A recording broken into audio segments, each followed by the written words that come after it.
ketika sebuah kesempatan dimanfaatkan dengan licik, keadilan seringkali terlihat kalah di awal. Seorang petani yang terdesak kebutuhan air justru terjebak dalam permainan kata-kata yang merugikan. Namun ia lupa satu hal, kelicikan hanya akan bertahan sampai bertemu kecerdikan Abu Nawas. Begini kisah selengkapnya. Alkisah, ada seorang petani yang memiliki ladang di perkebunan.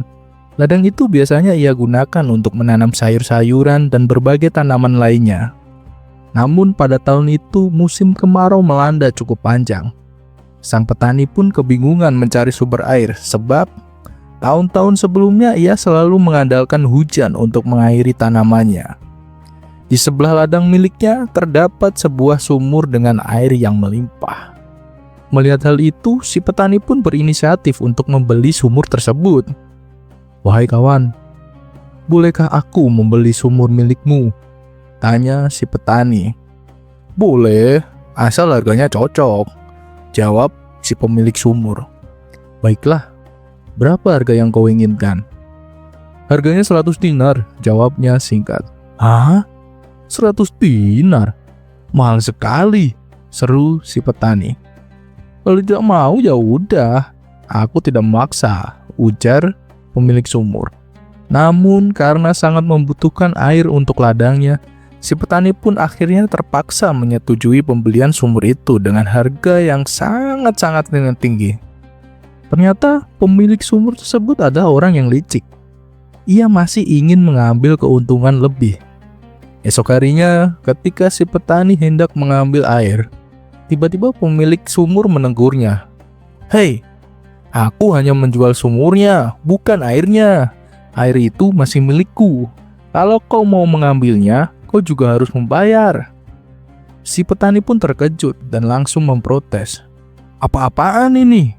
Aku sudah membeli sumur dengan harga yang mahal. Seharusnya air di dalamnya juga milikku." Namun pemilik sumur tetap ngotot.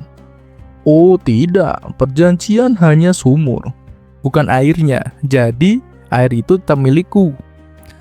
Pertengkaran pun tak terhindarkan. Warga sekitar yang mendengar keributan segera berdatangan untuk menengahi.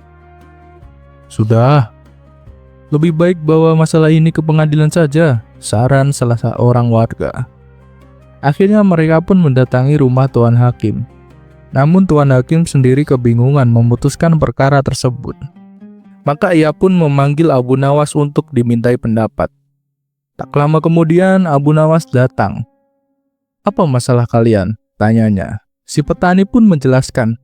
"Begini Tuan Abu, aku sudah membeli sumur darinya. Tapi setelah aku beli, aku tidak boleh mengambil airnya, padahal aku sudah membayar mahal." Abu Nawas menoleh ke pemilik sumur. "Benarkah begitu? Apa alasanmu?" Pemilik sumur menjawab dengan santai. "Benar. Saat ia membeli, perjanjiannya hanya sumur, bukan air.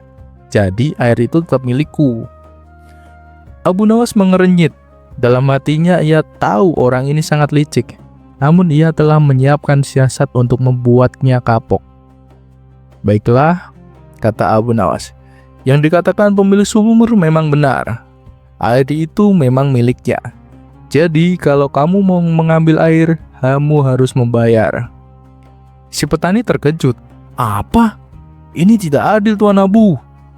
Sementara itu, pemilik sumur tertawa puas. "Lihat kan, keputusan Tuan Abu sangatlah adil," katanya dengan sombong. "Tunggu dulu," kata Abu Nawas menukas. "Aku belum selesai bicara. Air di dalam sumur memanglah milikmu. Tapi sumurnya adalah milik si petani. Karena itu, aku perintahkan kau untuk segera mengeluarkan seluruh airmu dari dalam sumur. Jangan sampai tersisa setetes pun." Tetapi itu tidak mungkin Tuan Abu," seru pemilik sumur panik. "Kalau begitu kau harus membayar sewa tempat," jawab tegas Abu Nawas. "Sebab airmu berada di dalam sumur milik si petani." "Wahai petani, berapa harga sewa per jari?" 10 dinar Tuan Abu, jawab si petani mantap. "Nah," kata Abu Nawas, "mulai sekarang dan seterusnya kau harus membayar 10 dinar setiap hari kepada si petani." Si pemilik sumur pun langsung pucat pasi. Ini tidak masuk akal. Kenapa aku harus membayar sewa tiap hari? Ya, itu terserah padamu, jawab Abu Nawas dengan tenang. Jika kau tetap bersikeras dengan air itu milikmu, maka kau wajib membayar sewa, kecuali kau ikhlaskan air itu menjadi milik si petani. Akhirnya dengan wajah kecewa, pemilik sumur pun menyerah. Baiklah, air itu biarlah menjadi miliknya.